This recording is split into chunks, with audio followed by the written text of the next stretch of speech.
दिल्ली के कई जिला अदालतों में गुरुवार को ईमेल के जरिए बम से उड़ाने की धमकी मिली है। इसमें बिहार, छत्तीसगढ़ और मध्य प्रदेश की कई अदालतें शामिल हैं। बम की धमकी मिलने के बाद हड़कंप मच गया। सुरक्षा को देखते हुए तत्काल सभी न्यायालय परिसरों को खाली कराया गया। न्यायालयों में मौजूद न्यायाधीश, अधिवक्ता, कर्मचारी और आम नागरिकों को सुरक्षित बाहर निकाला गया।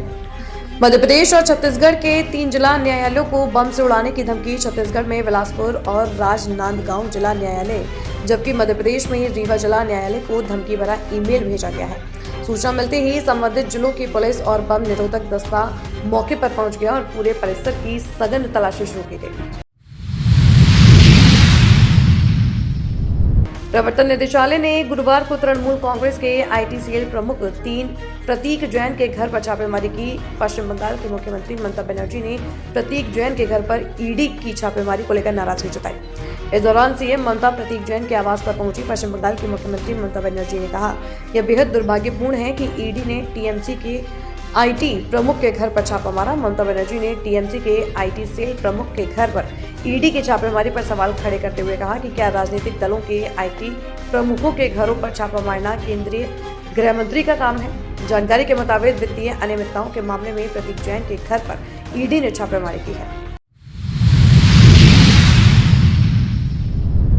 क्या उत्तर प्रदेश में फिर से मजबूत होगी कांग्रेस? मिशन 27 को लेकर क्या है कांग्रेस की तैयारियां? क्या प्रियंका गांधी इस बार यूपी में कांग्रेस को दिला पाएंगी जीत? आखिर कैसे यूपी में खुद को खड़ी करने की योजना बना रही कांग्रेस?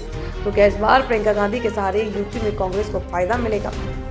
दरअसल ये सभी सवाल इसलिए उठ रहे हैं क्योंकि उत्तर प्रदेश में सियासी जमीन तलाश रही कांग्रेस पार्टी आगामी यूपी चुनाव 2027 से पहले बड़ा अभियान चलाने जा रही है। कांग्रेस मनरेगा योजना के सहारे एक बार फिर खुद को यूपी में खड़ी करने की योजना बना रही है। दिल्ली के तुर्कमान गेट क्षेत्र में एक मस्जिद के पास अतिक्रमण हटाने के दौरान हिंसा भड़क गई। फैज़-ए-इलाही मस्जिद के पास दिल्ली नगर निगम के अमले और पुलिसकर्मियों के पर उग्र भीड़ ने पथराव कर दिया, जिससे एसएचओ समेत 5 पुलिसकर्मी घायल हो गए। बेकाबू भीड़ को तितर-बितर करने के लिए पुलिस को लाठीचार्ज के साथ ही आंसू गैस के गोले दागने पड़े। पुलिस ने 5 उपद्रवियों को गिरफ्तार किया है, जबकि 25 अन्य को हिरासत में लेकर पूछताछ की जा रही है। इलेक्शन कमीशन के द्वारा यूपी की ड्राफ्ट वोटर लिस्ट जारी कर दी गई है। इस लिस्ट के सामने आते ही सत्ताधारी भारतीय जनता पार्टी की चिंता बढ़ा दी है, क्योंकि इस ड्राफ्ट लिस्ट में यूपी के करीब 2,79,00,000 मतदाताओं के नाम काट दिए गए। इस बड़ी कटौती के बाद मुख्यमंत्री योगी आदित्यनाथ और प्रदेश अध्यक्ष पंकज चौधरी ने मोर्चा संभाल लिया है। अब पार्टी नेताओं ने अपने हर कार्यकर्ताओं को मिशन 200 का काम सौंपा है। बांग्लादेश पुलिस ने अल्पसंख्यक हिंदू गारमेंट वर्कर दीपू चंद्र दास की बेरहमी से पीट कर हत्या करने के मामले में मुख्य आरोपी को गिरफ्तार कर लिया है। इस हमले की अंतर्राष्ट्रीय स्तर पर निंदा हुई है और बांग्लादेश में धार्मिक अल्पसंख्यकों के खिलाफ हिंसा को लेकर बढ़ती चिंताओं को हवा मिली। अधिकारियों ने आरोपी की पहचान यासीन अराफात के रूप में की है, जो एक पूर्व शिक्षक है और माना जाता है कि उसने इस हमले की योजना बनाने और उसे अंजाम देने में अहम भूमिका निभाई थी।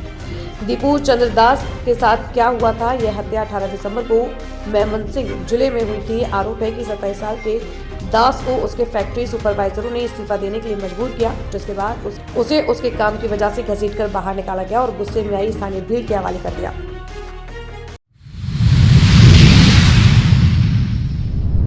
इलाहाबाद हाईकोर्ट के न्यायाधीश जस्टिस यशवंत वर्मा से जुड़े भ्रष्टाचार मामले में सुप्रीम कोर्ट ने अहम कदम उठाते हुए संसदीय जांच समिति की वैधता को चुनौती देने वाली याचिका पर फैसला सुरक्षित रख लिया है।